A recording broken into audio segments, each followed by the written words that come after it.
Irmãos, vamos abrir a palavra de Deus mais uma vez. Na carta de Paulo aos Filipenses, capítulo de número 4, nós vamos fazer a leitura do versículo 2 ao versículo de número 5. Vamos dar continuidade à nossa exposição nessa carta. Filipenses, capítulo 4, do versículo 2 ao versículo de número 5, eu estarei lendo, os irmãos acompanham comigo em suas Bíblias.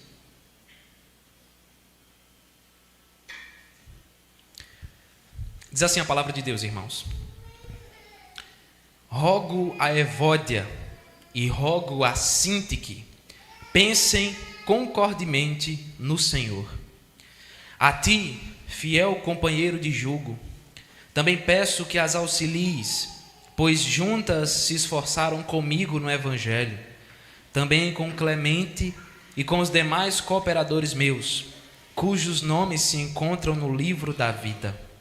Alegrai-vos sempre no Senhor. Outra vez digo, alegrai-vos. Seja a vossa moderação conhecida de todos os homens, perto está o Senhor. Imagine comigo uma grande orquestra sinfônica. Ela é composta por diversos músicos e por um maestro, que é basicamente aquele que vai liderar, vai conduzir aquela apresentação musical. Nessa orquestra, cada músico tem em suas mãos um instrumento diferente. Você tem instrumentos de corda, instrumentos de sopro, instrumentos de percussão também. E se cada músico com o seu instrumento tocar do jeito que achar melhor, no seu próprio ritmo, no seu próprio tempo e na sua própria melodia, o resultado disso não será uma orquestra, mas será apenas um terrível barulho desordenado. Mas, se todos seguirem o maestro, se todos prestarem atenção na condução daquele que está à frente da orquestra, o resultado disso será uma bela e muito agradável apresentação musical. Será algo muito bom de se ouvir, porque todos estão harmonicamente seguindo o maestro, cada um realizando o seu papel. Assim também, meus irmãos, é a Igreja de Cristo. Nós somos pessoas diferentes, cada um com a sua própria personalidade, com o seu jeito, com seu contexto familiar, o seu contexto pessoal, mas apesar disso, nós estamos unidos. Se nós agirmos cada um do seu próprio jeito, da maneira que achar melhor, nós faremos muitas besteiras, nós vamos errar muito, nós vamos falhar bastante. Mas quando o nosso coração se centraliza no grande maestro que é Cristo Jesus, nós, apesar das nossas diferenças, nós passamos a ter atitudes, posturas que são verdadeiramente agradáveis a Deus, tanto aos seus olhos quanto aos seus ouvidos. E é sobre isso, meus irmãos, que nos fala esse texto que nós lemos. A igreja de Filipos, ela trazia uma grande alegria ao coração do apóstolo Paulo, que foi o seu plantador. Paulo foi aquele que fez, pelo poder do Espírito Santo, fez essa igreja surgir por intermédio da sua própria vida, do seu trabalho de pregação, de evangelização.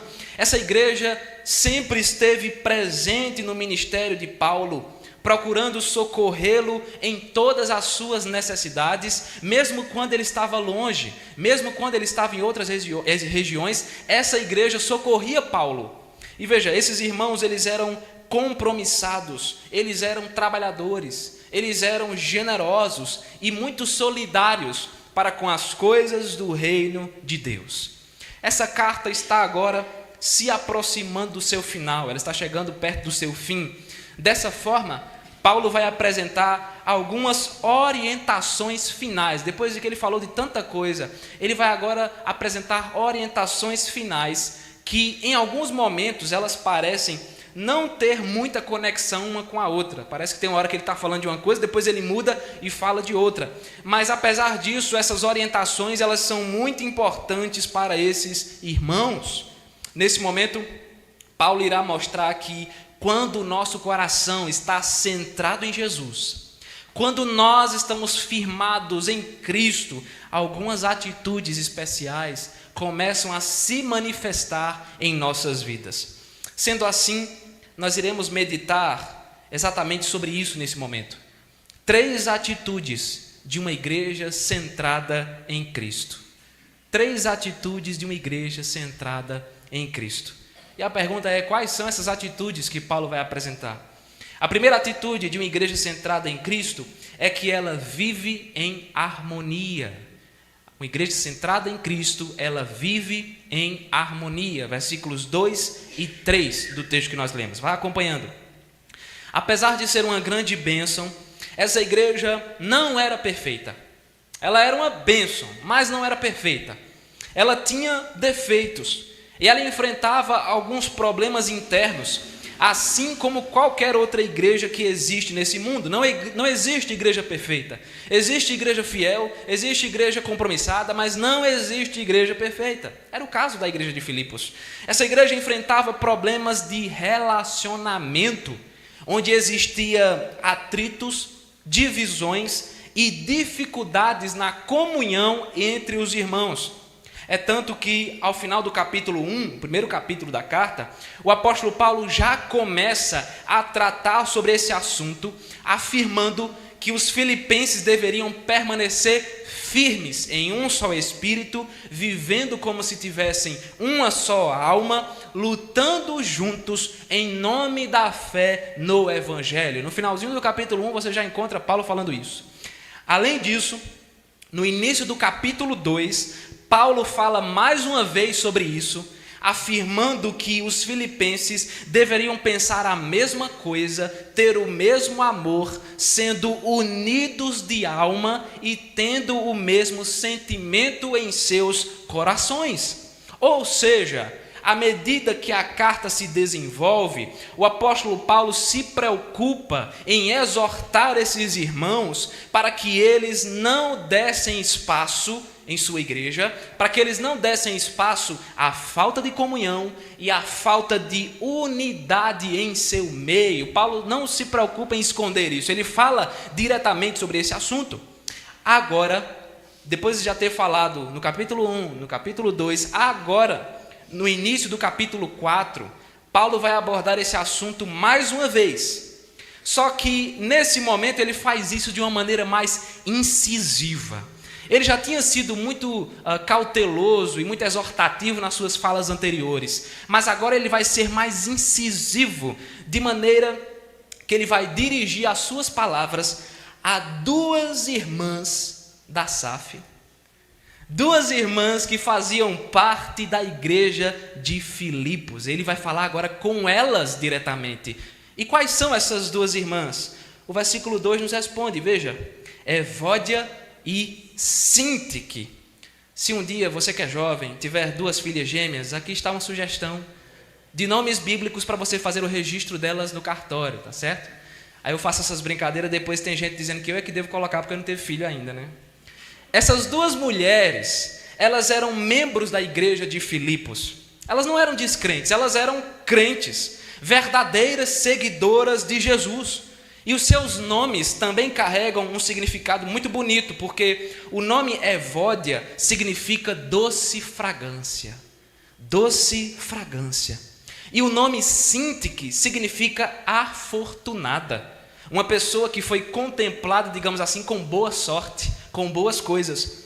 Mas, mesmo sendo crentes e tendo nomes muito bonitos, com significados muito belos, essas 2 mulheres brigaram.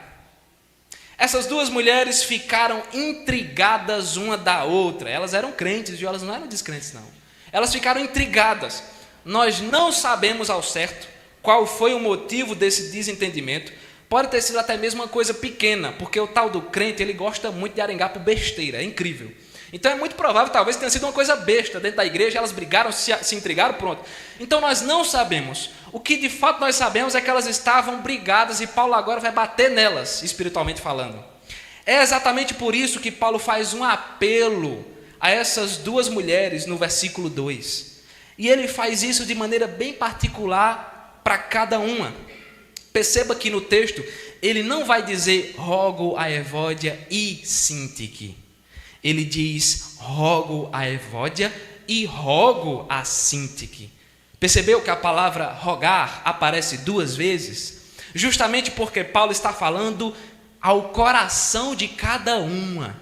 Ele não está sendo muito geral, ele está falando, é como se ele estivesse diante delas. Ele está dizendo Evódia e Sintique, vocês duas, eu estou falando com vocês, ao coração de vocês. E o apelo que ele faz é: pensem concordemente no Senhor. E o que é que isso significa? É importante ressaltar que Paulo não está dizendo que essas duas irmãs deveriam ser iguais, pensando completamente igual, como se uma fosse uma cópia da outra, não tem diferença. Não é isso. Ele está dizendo, na verdade, que elas deveriam viver em harmonia, elas deveriam viver em comunhão. Pensar concordemente significa dizer que elas não deveriam dar espaço a brigas, a intrigas ou a mágoas, apesar das diferenças. Elas deveriam viver em paz uma com a outra, mesmo que uma fosse completamente diferente da outra, mesmo que uma pensasse de uma forma diferente da outra, mesmo que elas acabassem discordando em algum momento. O que Paulo está dizendo é: apesar das diferenças, vivam em comunhão, vivam em harmonia, não vivam brigando, não vivam se intrigando. Elas podiam até mesmo discordar em algumas questões secundárias, faz parte, mas elas deveriam concordar nas questões principais e mais importantes diante de Deus. É como se Paulo estivesse dizendo: olha, nas coisas pequenas e secundárias, que não tem tanta importância dentro da igreja, podem discordar, acontece, mas nas coisas importantes, concordem, vivam em harmonia, vivam em comunhão para a glória de Deus. Essa era uma questão tão importante, veja que Paulo trata isso com tanta importância, que no versículo 3, olhe para a sua Bíblia, no versículo 3, Paulo pede ajuda a uma pessoa. O coitado de Paulo não estava na igreja para separar as irmãs da briga, tinha que pedir ajuda. E ele pede ajuda a uma pessoa, a quem ele chama no texto de fiel companheiro de jugo. O significado dessa expressão diz respeito a um homem que trabalhava, digamos assim, na mesma equipe de Paulo. Era alguém que era o seu companheiro de lutas, que carregava o mesmo fardo, que enfrentava as mesmas batalhas. Então, quem era essa pessoa? Quem era esse homem? Provavelmente se tratava de algum líder da igreja de Filipos. Talvez um presbítero, talvez um pastor, talvez um diácono, alguém que exercia liderança, alguém que era companheiro de Paulo, que ajudava Paulo, que estava ao lado dele, que era de confiança. Ele diz: a ti, fiel companheiro de jugo, me ajuda para que essas mulheres parem de ficarem intrigadas. Paulo pede para que esse líder ajude Evódia e Sintique a viverem em paz e harmonia. Ele pede ajuda porque ele não estava lá, então ele pede ajuda: olha, ajude ela, já que eu não estou aí para fazer isso pessoalmente, me ajude nesse sentido. Mas por quê? Por quê? O texto responde, veja, ainda no versículo 3: pois juntas se esforçaram comigo no Evangelho. Quem? Evódia e Sintique, elas se esforçaram comigo no Evangelho, também com Clemente e com os demais cooperadores meus, cujos nomes se encontram no livro da vida. Essas duas mulheres eram crentes fiéis. Paulo não está falando com descrente, Paulo não está falando com gente preguiçosa, ele está falando com duas mulheres fiéis. Elas eram trabalhadoras, elas ajudaram Paulo no trabalho do Evangelho, elas cooperaram com ele, ao lado dele. Como ele diz aqui, também com Clemente, que ao que tudo indica, também era um companheiro de Paulo no trabalho do reino de Deus, e é citado aqui, nós não sabemos mais nada sobre ele, mas ele é citado aqui como aquele que também, ao lado de Evódia e Sintique, trabalhava e ajudava o apóstolo Paulo. Os nomes dessas mulheres e de todos os servos fiéis, de Clemente, de todos os crentes fiéis que ajudaram Paulo, ele diz aqui, estão escritos, esses nomes estão escritos no livro da vida. Isso aqui, meus irmãos, é uma referência à salvação. Paulo está dizendo que Evódia, Sintique, Clemente e todos os demais cooperadores têm os seus nomes escritos no livro da salvação de Deus. Por quê? Porque Deus, Ele conhece o seu povo. Deus conhece os seus filhos. Deus sabe quem é a sua igreja. Ele distingue aqueles que são crentes e aqueles que não são. Deus tem registrado os nomes de todos aqueles que foram salvos pela sua graça. Essa é a ideia de livro da vida que aparece aqui e que é citado também no livro de Apocalipse. Por isso, veja, o que é que Paulo está querendo dizer? Por isso não fazia sentido essas mulheres viverem brigando. Porque todos aqueles que foram salvos por Deus, pelo agir da sua graça, mediante a fé em Cristo Jesus, eles devem viver em harmonia uns para com os outros. Então é como se Paulo estivesse dizendo: minhas irmãs, pelo amor de Deus, tenham juízo, vocês são crentes. Jesus salvou vocês. Jesus mudou a vida de vocês. Por que vocês estão dentro da igreja brigando? Por que vocês estão se intrigando? Por que vocês estão guardando mágoa uma da outra? Os nomes de vocês estão no livro da vida. Por que ao invés de vocês continuarem servindo com dedicação, com zelo, por que vocês estão dando espaço à confusão, à divisão, à intriga? Se vocês duas foram alcançados pela mesma graça, se o perdão de Deus recaiu sobre vocês, por que vocês estão dando espaço a isso? Irmãos, Deus nos salva mediante o agir da sua maravilhosa graça. A salvação não é pelas obras, a salvação não é pelo que nós fazemos, é pela graça, e Ele faz isso através do seu Filho Jesus Cristo. Jesus é a nossa salvação, Jesus é a nossa esperança. Se nós cremos verdadeiramente em Cristo, os nossos nomes certamente estão escritos no livro da vida. E se Cristo nos salvou, se Cristo mudou a nossa vida, se nós somos ovelhas de Jesus, filhos de Deus, novas criaturas, se assim nós somos, a nossa vida como igreja deve existir em harmonia. Em nosso meio não deve haver espaço para intrigas, em nosso meio não deve haver espaço para contendas, para divisões. Em nosso meio, meus irmãos, deve prevalecer o amor. Em nosso meio deve prevalecer o perdão, a paciência e a humildade. Nós devemos viver em paz uns com os outros. Por quê? Porque em Cristo Jesus nós temos paz com Deus. E se nós temos paz com Deus, nós temos que semear essa paz no meio da igreja, com os nossos irmãos em Cristo, firmados no Senhor. Nós devemos viver em harmonia. Firmados no Senhor, nós devemos viver em comunhão. Nós perdoamos por quê? Porque as pessoas merecem? Não, nós perdoamos porque o Senhor nos perdoou primeiro. Nós perdoamos porque o Senhor nos alcançou com o seu perdão perfeito e justo. Nós amamos por quê? Porque as pessoas merecem o amor? Não, nós amamos porque o Senhor nos amou primeiro, e é por isso que nós somos filhos de Deus. Assim nós seguimos, pensando concordemente, não em nós, não no pastor, mas no Senhor. Até quando? Até o dia em que nós estivermos todos juntos, na eternidade, nos braços do nosso Redentor. 3 atitudes de uma igreja centrada em Cristo. A primeira atitude é que ela vive em harmonia. A segunda atitude de uma igreja centrada em Cristo é que ela se alegra no Senhor. Versículo 4. Ela se alegra no Senhor. Aqui nesse versículo se encontra um tema que já foi abordado pelo apóstolo Paulo algumas vezes, desde o primeiro capítulo dessa carta. Que tema é esse? É o tema da alegria. Ao longo da carta, de toda a carta, Paulo vai falar sobre a alegria, ou fazer referência a ela, direto ou indiretamente. Ele vai fazer isso por pelo menos umas 15 ou 16 vezes, ao longo dos 4 capítulos. E essa informação, ela é extremamente interessante, porque lembre-se que Filipenses é uma carta de prisão. Ou seja, ela foi escrita quando o apóstolo Paulo estava preso pela primeira vez na cidade de Roma. Isso significa dizer que durante a escrita dessa epístola, Paulo estava passando por momentos de grande sofrimento e tribulação. Ele foi preso e ele foi acusado injustamente, mas, apesar de todas essas circunstâncias desfavoráveis, apesar de todos os problemas que estava enfrentando, este apóstolo não se apresenta triste, desesperançoso ou cabisbaixo para esses irmãos.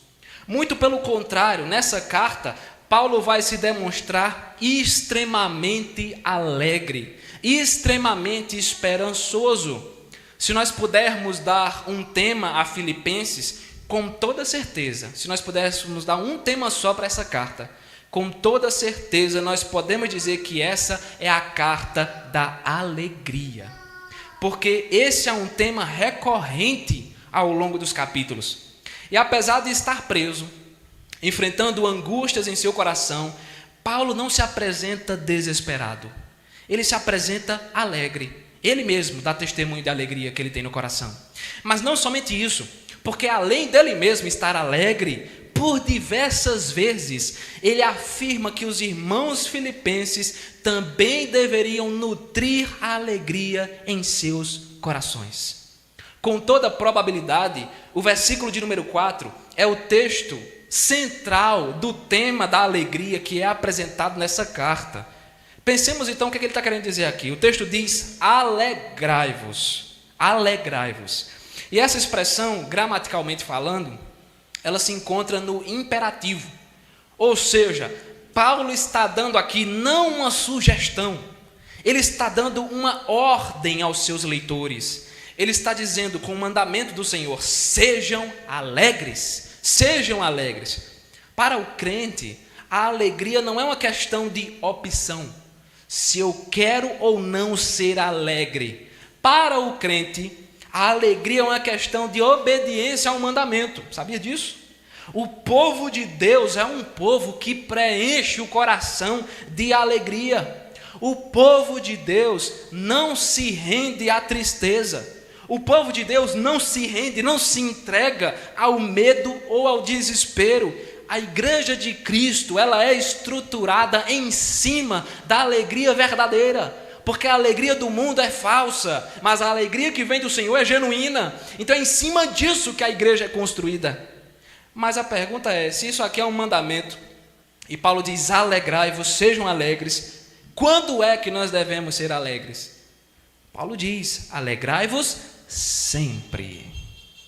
Alegrai-vos sempre. Ou seja, os crentes se alegram quando tudo está indo bem, quando a saúde está em dia, quando o dinheiro está entrando na conta, quando a família está em paz dentro de casa.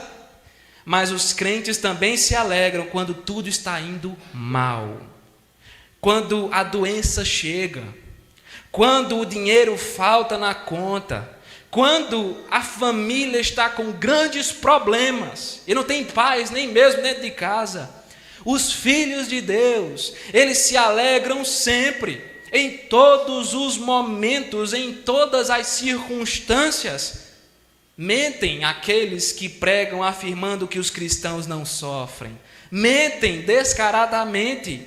Os cristãos, eles também enfrentam duros problemas. Os cristãos também choram. Os cristãos também desanimam. Os servos de Deus também precisam lidar com as dores e com as angústias dessa vida. Mas, mesmo nos momentos mais difíceis, os crentes permanecem alegres. Mesmo quando o choro vem, mesmo chorando, mesmo sofrendo, a alegria jamais sai do nosso coração, porque ela não depende das circunstâncias boas e ruins. Se está tudo bem, eu estou alegre, eu sou alegre. Se está tudo indo mal, se está tudo dando errado, eu permaneço sendo alegre, porque não depende da situação ser boa ou ruim. Mas a pergunta é: do que é que depende então a nossa alegria? No que é que nós nos alegramos? Paulo diz também: alegrai-vos sempre no Senhor. A alegria do cristão não depende das circunstâncias serem boas ou ruins. A alegria do cristão está firmada em uma pessoa, e essa pessoa é o Senhor Jesus Cristo. Muitas pessoas se alegram porque têm dinheiro e bens materiais. Muitas pessoas se alegram porque têm saúde. Muitas pessoas se alegram porque conseguem se casar, ter filhos e viajar para o exterior.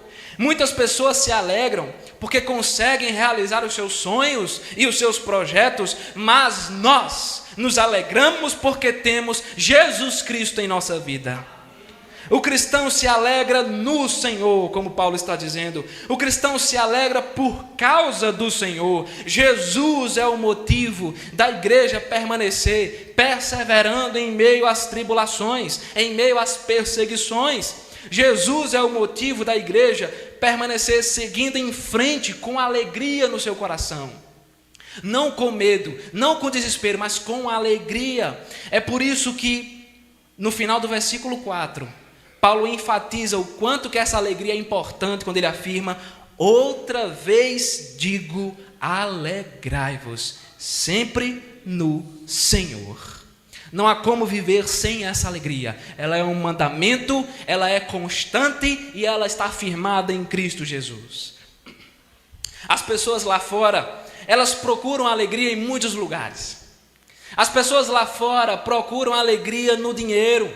Elas procuram alegria nos governantes do país. Elas procuram alegria nas festas e nos prazeres desse mundo. Não é à toa que agora mesmo está tendo outra festa em Gravatar, ou cidade para ter festa. As pessoas procuram alegria na festa, na dança, na bebedeira. Nós, porém, nos alegramos no Senhor.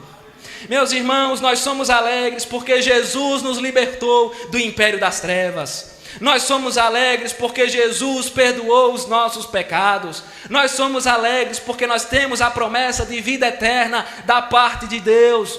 Nós nos alegramos nos dias mais ensolarados de felicidade, mas também nós nos alegramos nas noites mais sombrias e mais angustiantes dessa vida. A nossa alegria não está centrada na ausência de problemas. A nossa alegria está centrada em Cristo Jesus, o nosso Senhor.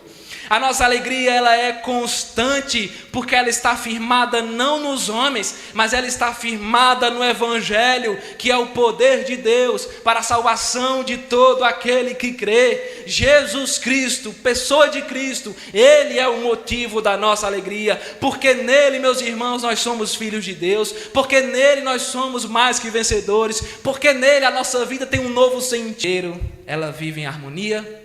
Segundo, ela se alegra no Senhor. E em último lugar, ela anda com moderação. Ela anda com moderação, versículo de número 5.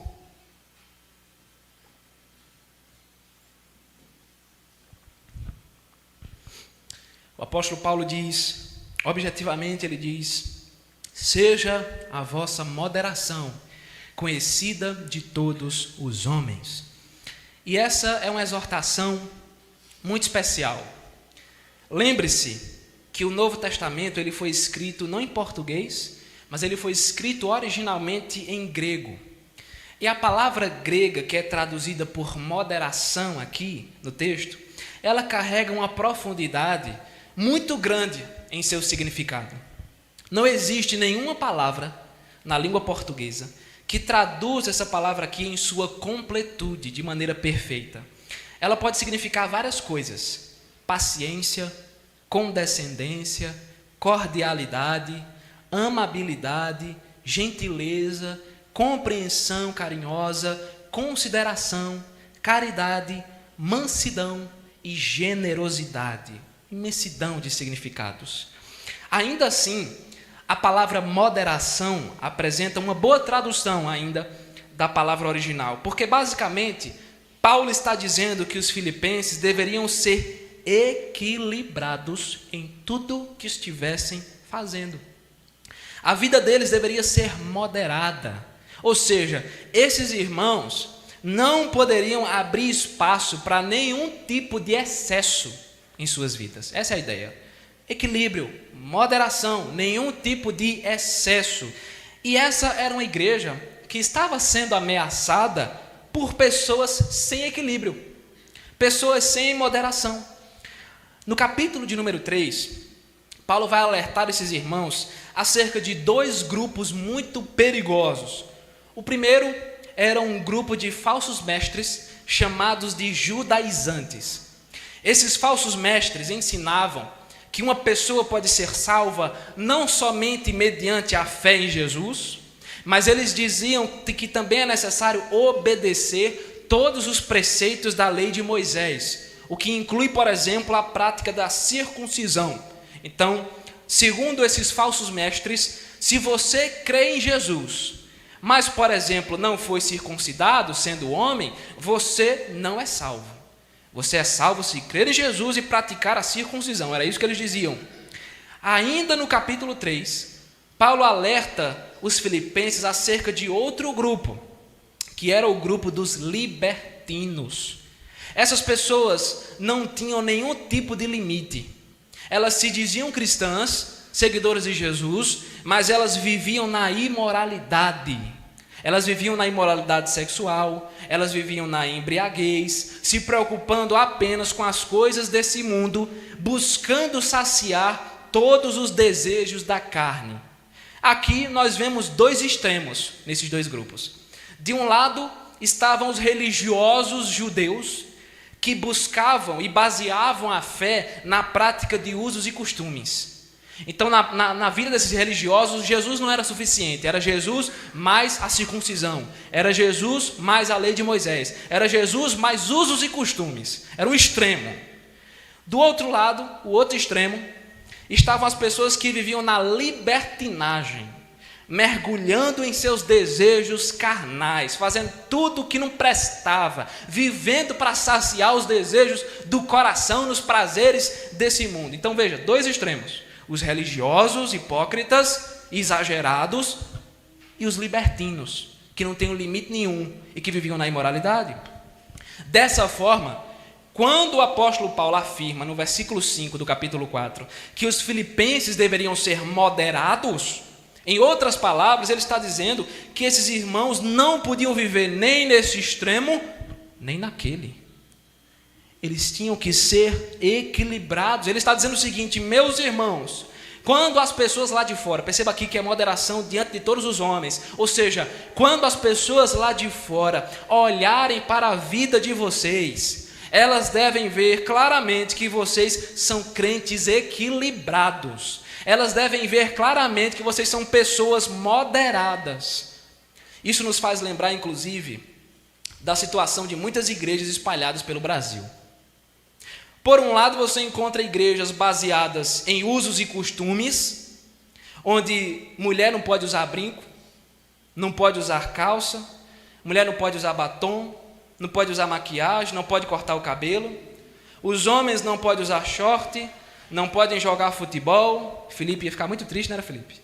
Não pode jogar futebol e só está bem vestido se for para o culto de terno e gravata. A roupa celestial, né? Acho que até para dormir tem que estar de terno e gravata. Porque se Jesus voltar no meio da noite, né, você já está bem vestido. E aí, quando você pergunta o motivo de todas essas regras, eles dizem o seguinte: nós aprendemos assim. Sempre foi assim. Nós aprendemos dessa forma. Igrejas baseadas em tradições e costumes humanos. Igrejas que se baseiam em regras criadas pelos homens. Porque nada disso encontra sólido fundamento nas Escrituras. Uma pessoa dessa, eu pergunto logo: me mostre na Bíblia, com fundamento, corretamente, por que você vive assim? Me mostre biblicamente. Não tem. Talvez tenha um texto forçado para dizer aquilo, mas não tem um texto verdadeiro. Por outro lado, esse é o primeiro lado. Por outro lado, você também encontra igrejas onde pode tudo. Tudo pode. Igrejas que realizam casamento homossexual, afirmando que um homem pode seguir a Cristo e ao mesmo tempo permanecer casado com outro homem, e uma mulher também, vice-versa. Igrejas que só falam de amor, embora Deus seja amor, mas elas só falam de amor. Não tem justiça, não tem pecado, não tem arrependimento, é só amor. Igrejas que só falam de prosperidade, de bênção, de vitória. Você vai ser abençoado, você vai vencer, você vai conquistar. E Jesus, o Evangelho, não existe. É só bênção, vitória e prosperidade. Onde as pessoas vão ao culto, ouvem aquilo, choram, se acabam de chorar, se arrepiam todas. ouvem essas pregações, mas voltam para casa e continuam vivendo na imoralidade durante a semana. Continuam vivendo na imoralidade sexual, continuam vivendo na prostituição, continuam vivendo no adultério, continuam vivendo na fornicação. As pessoas ouvem essas pregações que massageiam o ego. Você é muito especial, você é o ouro puro de Ofir, mais raro do que qualquer ouro nessa terra, Deus ama muito você. Elas ouvem isso, ficam felizes, voltam para casa e continuam vivendo uma vida de pecado, onde não existe oração, onde não existe leitura da palavra, onde não existe santidade. Igrejas que oferecem a Santa Ceia para qualquer pessoa, mesmo que ela seja descrente. Olha, vem, participe. Você é bem-vindo em nosso meio, mesmo sendo descrente. E fazendo isso, elas estão profanando, blasfemando o santo sacramento do Senhor. Estão cuspindo no sacramento que Cristo instituiu para o seu povo, e não para o joio, para a palha. Meus irmãos, o apóstolo Paulo está afirmando que o verdadeiro crente não pode viver em nenhum desses dois extremos. O verdadeiro cristianismo se baseia em equilíbrio e moderação no Evangelho. E por que os filipenses deveriam ser moderados? O final do versículo 5 nos responde. O que é que diz? Porque perto está o Senhor. Isso aqui significa duas coisas. Duas coisas. Primeiro, significa dizer que Cristo está ao nosso lado em todos os momentos. Você lembra o que ele disse? Eis que estou convosco todos os dias até a consumação dos séculos. Cristo está ao nosso lado em todos os momentos. E se Jesus está ao nosso lado, nos acompanhando na caminhada da vida, nós não podemos ser extremistas. Nós não podemos ser exagerados, nem de um lado, nem de outro. Por quê? Porque o próprio Jesus nunca deixou de ser equilibrado. Jesus sempre foi o exemplo perfeito de equilíbrio, de moderação do que é o Evangelho. E se Ele está conosco, se Ele está ao nosso lado, bem pertinho, nós não podemos pender nem para um lado, nem para o outro. Segundo, e principalmente, isso aqui também significa dizer que Jesus está voltando. E esse dia está próximo. Cristo está perto de chegar, e quando Ele chegar, tudo vai retornar para o seu devido lugar. É por isso que Paulo diz, não sejam exagerados, não sejam extremistas, porque quando Jesus voltar, tudo vai se consertar, tudo vai se encaixar novamente. Os crentes vivem com moderação, sabendo que o Filho do Homem está vindo e esse dia está cada dia mais próximo. Quando Ele retornar, Ele nos glorificará e vai restaurar todas as coisas. Se Jesus Cristo verdadeiramente nos salvou, se nós somos novas criaturas, então a nossa vida deve ser completamente guiada pela moderação. O cristianismo verdadeiro é baseado em equilíbrio.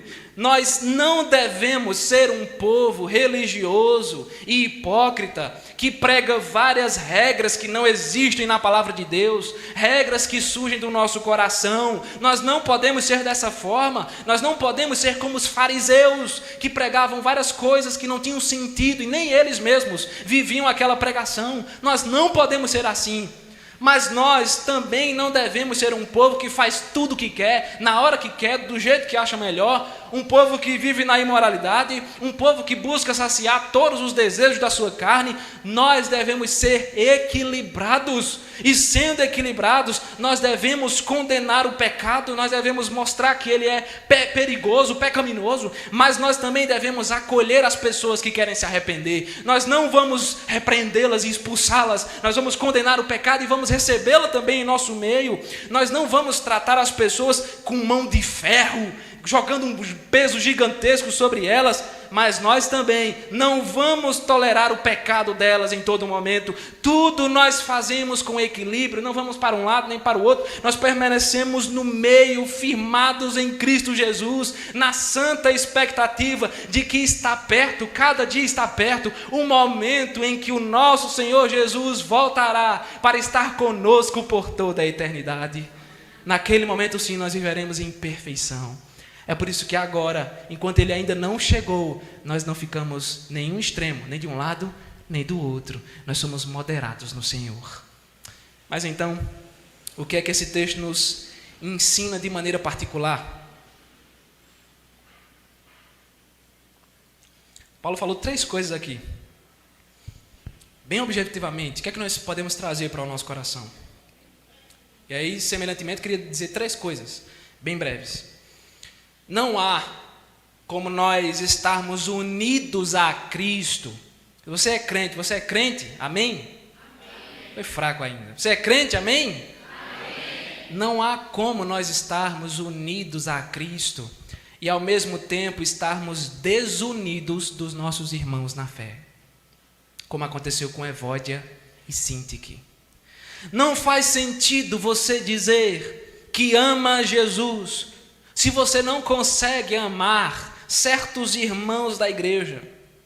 Não faz sentido você dizer que ama Jesus se você ama metade dos irmãos, mas a outra metade você só suporta porque eles lhe incomodam muito. Entenda uma coisa, meu querido irmão, você não precisa pensar igual a todo mundo na igreja. Você não precisa ser igual a todo mundo, como se todo mundo fosse um bonequinho no padrão ali de fábrica. Esse não é o chamado do evangelho. Tem hora que a gente vai pensar diferente, sim. Não se engane. A gente vai pensar diferente. Tem hora que a gente vai discordar, não vai concordar em certas coisas. E está tudo bem, faz parte da vida na igreja. O que a gente precisa concordar sempre é no evangelho, na doutrina, no princípio que rege a nossa vida como igreja, nos princípios de Cristo, da palavra. Nisso sim, nós não podemos discordar de forma alguma. Biblicamente, doutrinariamente, nós temos que crer da mesma forma, nós temos que pensar de maneira igual, nos assuntos mais importantes do reino de Deus. Mas de resto, a gente pode discordar. Acontece. A gente pode discordar certas coisas, desde que a gente pode discordar, desde que a nossa comunhão uns com os outros não seja quebrada. Aí sim, se a gente discordar, mas souber conversar, chegar a um acordo, praticar o perdão, a paciência e permanecermos unidos, ótimo. Mas se a gente discorda e ficar em engano, fica arrumando briga, intriga, fica com raiva um do outro, aí sim é muito complicado. É uma vergonha, meus irmãos, para nós como crentes, para mim e para você, é uma vergonha diante de Cristo. Lembre-se que nós estamos o tempo todo diante de Jesus. Jesus vê tudo que a gente faz, tudo que a gente pensa, tudo que a gente fala. A gente pode esconder dos homens, mas de Jesus ninguém esconde nada. É uma vergonha quando os crentes ficam intrigados por tanta coisa, que é um motivo muito famoso, que eu já vi acontecer muito, infelizmente. É uma vergonha quando os crentes ficam intrigados por causa de política. Você já viu isso? Eu já vi muitas vezes. E olha que eu sou novo, mas já vi muitas vezes. É uma vergonha quando os crentes ficam intrigados por causa de política, porque um votou no político A e o outro votou no político B. Então você não fale mais comigo. É uma vergonha. Jesus fica envergonhado de nós quando isso acontece. É uma vergonha quando os crentes ficam intrigados por causa de algum desentendimento dentro da igreja. A gente discordou por causa da cor da blusa que a gente queria fazer para o aniversário. O irmão fulano disse que queria azul, eu disse que queria branco. A gente brigou, estou com raiva dele. Isso acontece também. É uma vergonha. É uma vergonha quando os crentes ficam intrigados porque um não vai com a cara do outro. Você já viu isso? Parece besteira, mas existe, sabe?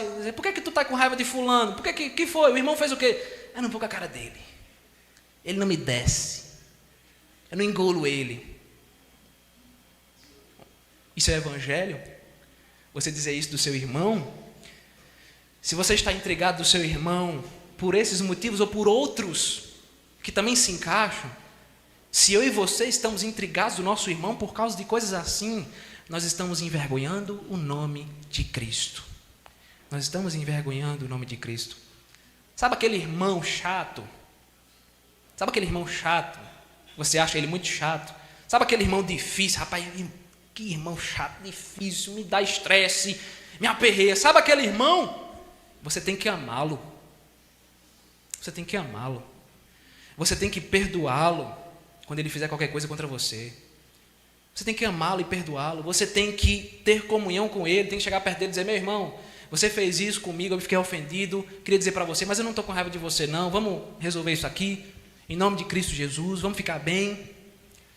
Até porque, meu querido irmão, você também muitas vezes é uma pessoa chata e difícil. A gente tem essa ideia, né, de que o outro é aquele negócio chato. Não, eu sou. Eu e você, nós também não somos nenhuma flor que se cheire, sabia? A gente é pecador do mesmo jeito, a gente é chato também, a gente é difícil. Ninguém é melhor do que ninguém, não. Até mesmo aquele irmão mais santo, sabe aquele irmão santo dentro da igreja? Tem hora que ele é chato também. Tem hora que ele causa problema e dor de cabeça. O que nos une, meus irmãos, entenda uma coisa. O que nos une não é o político que a gente vota. O que nos une não é a mesma preferência de cor dentro da igreja para a parede. O que nos une não são os nossos gostos. O que nos une, a família da fé, é justamente a fé em Cristo Jesus. Por isso que Paulo disse, pensem concordemente em Paulo, em Apolo, no Senhor. O que nos une é o elo de ligação que Cristo estabelece em nossa vida pelo agir da sua graça. Isso é o que nos faz ser uma família da fé. E é isso que deve importar para nós. Veja, nós precisamos parar de brigar e gastar mais tempo com o reino de Deus. Se os crentes gastassem mais tempo com o evangelho, com a evangelização, com o trabalho da igreja, ao invés de gastar tempo arrumando arenga, a igreja crescia mais rápido. Porque quando a gente está nessa situação, sabia que o Espírito Santo se afasta de nós? Como é que o Espírito Santo vai habitar aí, encher um coração repleto de mágoa, rancor e raiva do irmão? Segunda coisa, juntos nós nos alegramos no Senhor. A nossa alegria não depende, meus irmãos, das circunstâncias ao nosso redor. A nossa alegria depende de Cristo. Jesus nos salvou, Jesus nos perdoou, Jesus nos transformou, Jesus nos tornou filhos de Deus. Grandes coisas fez o Senhor por nós, por isso nós somos alegres. Se a sua alegria depende de você ter dinheiro na conta, entenda isso. Se a sua alegria depende de você ter dinheiro na conta, saúde no corpo e paz na família, você nunca será uma pessoa feliz. Se depende de tudo isso. O crente é aquele que se alegra quando tudo está indo bem. O crente é aquele que também se alegra quando tudo está indo mal. O crente se alegra na doença, na riqueza, na pobreza, na falta de dinheiro, na falta de emprego, porque a nossa alegria não é uma circunstância, a nossa alegria é uma pessoa, Jesus Cristo, nosso Senhor. Mesmo no meio do choro, nós somos felizes, porque Jesus é a razão da nossa vida. E por fim, juntos, nós vivemos com moderação. Nós não estamos acorrentados a regras e tradições humanas.